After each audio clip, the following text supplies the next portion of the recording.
Keluarga salah satu korban kecelakaan bus pelajar di Subang, Jawa Barat bernama Suprayogi menggelar tahlilan untuk mendoakan korban. Almarhum Suprayogi merupakan guru SMK Lingga Kencana yang menjadi salah satu korban meninggal kecelakaan bus yang terjadi pada Sabtu malam. Pemirsa, suasana haru menyelimuti kediaman almarhum Suprayogi di kawasan Pancoran Mas, Depok, Jawa Barat.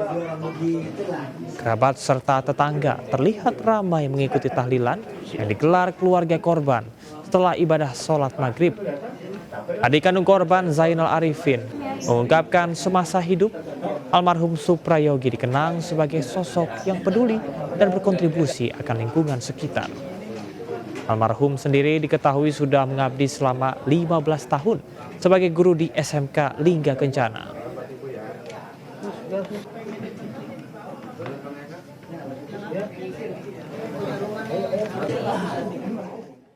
Ya pemirsa, setelah hampir 24 jam peristiwa studi tur maut, pihak Yayasan SMK Lingga Kencana Depok buka suara. Namun yayasan belum bisa memberikan banyak pernyataan dengan alasan para saksi mata di dalam bus belum bisa dimintai keterangan. Nanti kita akan bicara dengan guru yang ada di dalam mobil itu atau siswa yang ada di dalam mobil itu yang kebetulan selamat. Kenapa demikian? Karena siswa yang selamat sekarang masih trauma, guru yang ada di dalam mobil itu pun sekarang masih belum kita bisa ajak bicara. Jadi semacam ya semacam ada rasa kengerian lah atau bagaimana lah begitu. Nanti kalau memang itu udah bisa kita ajak bicara, nanti kronologis yang sebenarnya kita tanya ke informasi langsung. Tapi berarti kalau dari keluarga sendiri sudah mengetahui kronologi? Ya saya juga agak tahu, keluarganya juga kan bisa jadi belum tahu kan, yang sumber informasinya kan yang ada di dalam mobil. Yang di dalam mobil kan belum kita bisa ajak bicara. Berarti sementara Untuk itu akuratnya belum bisa kita sampaikan. Kecelakaan bus maut di Subang, Jawa Barat menewaskan 11 orang. 17 orang luka parah, dari 11 korban meninggal, 9 diantaranya siswa SMK Lingga Kencana Depok, dan berikut nama-nama korban meninggal dunia dan korban luka.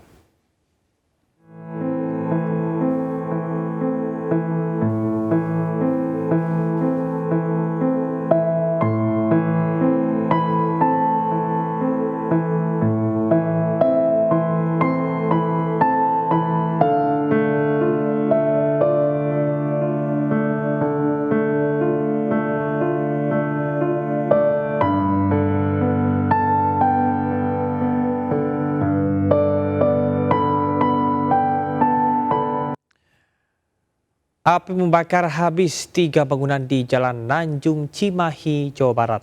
Kebakaran yang diduga akibat korsleting listrik ini terjadi saat tidak ada aktivitas.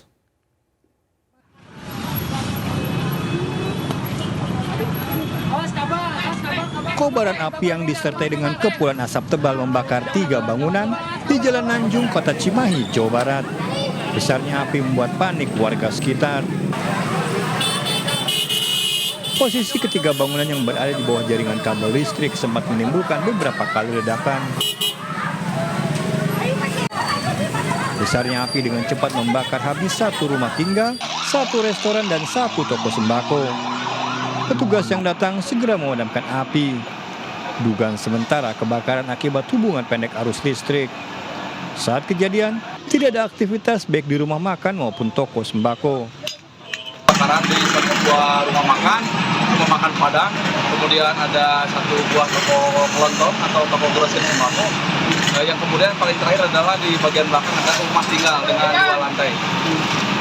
Pak, ini dugaan Pak seperti apa ini Pak? Penyebabnya apa Pak? Kami menduga ini dari hubungan arus pendek atau korsleting listrik ya. Kejadian ini sempat membuat arus lalu lintas mengalami kemacetan. Dari Bandung, Jawa Barat, Yuwono Wahyu melaporkan. Video juru parkir liar yang meminta uang parkir sebesar Rp150.000 kepada pemilik kendaraan di depan Masjid Istiqlal, Jakarta Pusat viral. Ironisnya, pungutan liar hingga Minggu sore masih ada. Pengunjung yang hendak ke masjid dikenakan tarif parkir Rp50.000 hingga dengan ratusan ribu rupiah. Ya masa 150 sih? Masa 150? Sejumlah juru parkir liar yang mematok tarif parkir sebesar Rp150.000 kepada seorang pemilik kendaraan ramai menjadi perbincangan warga. Juru parkir liar nekat terjadi tepat di depan Masjid Istiqlal, Sawah Besar, Jakarta Ya Pusat. saya juga baik-baik nanyanya. Nggak ada parkir segitu. Ini ada di sini, Pak. Ada perdanya nggak? Ada perdanya nggak? Kenapa? Mana perdanya? Bapak buka di Google aja, Pak, begitu. Pemilik kendaraan yang menolak tarif liar sempat terlibat perdebatan sengit dengan sejumlah juru parkir. Bahkan, juru parkir liar mengaku ada pihak yang bertanggung jawab, meski tempat parkir tersebut merupakan area parkir liar. Kalau nggak ada berarti Maya, salah satu pengunjung asal Jambi, mengaku semula hendak parkir dipatok tarif Rp100.000. Merasa tak masuk akal, Maya dan keluarga akhirnya ke Masjid Istiqlal sholat asar. Oleh juru parkir liar, Maya dimintai uang sebesar Rp50.000. Namun, karena sempat berdebat dan bernegosiasi, Maya akhirnya hanya membayar Rp30.000 kepada juru parkir liar. Diminta 50.000, terus saya debat lah kan sama yang kan parkir pakai baju apa kotak-kotak gitu kan. Dia ngeras bang, minta 50 sama supirnya kan. Saya bilang sini ngomong sama saya gituin kan. Terus akhirnya ini yang di Rudongker ini datang kan ngomongnya agak semua lah gitu kan. Ini minta 30. Terus pas akhirnya ngomong ikhlas nggak bu, kata gitu. Dikasih karcis nggak bu? Udah. Para pengunjung berharap kepolisian dan dinas perhubungan dapat menindak tegas kepada para parkir juru liar yang kerap memungut dengan tarif tidak wajar. Dari Jakarta Pusat, Rani Sanjaya melaporkan. Pemirsa, kloter pertama calon jamaah haji asal Jakarta tiba di Bandara Amir Muhammad bin Abdul Aziz, Madinah, Arab Saudi. Kedatangan 388 jamaah haji melalui pintu fast track sehingga bisa langsung membawa koper ke dalam bus.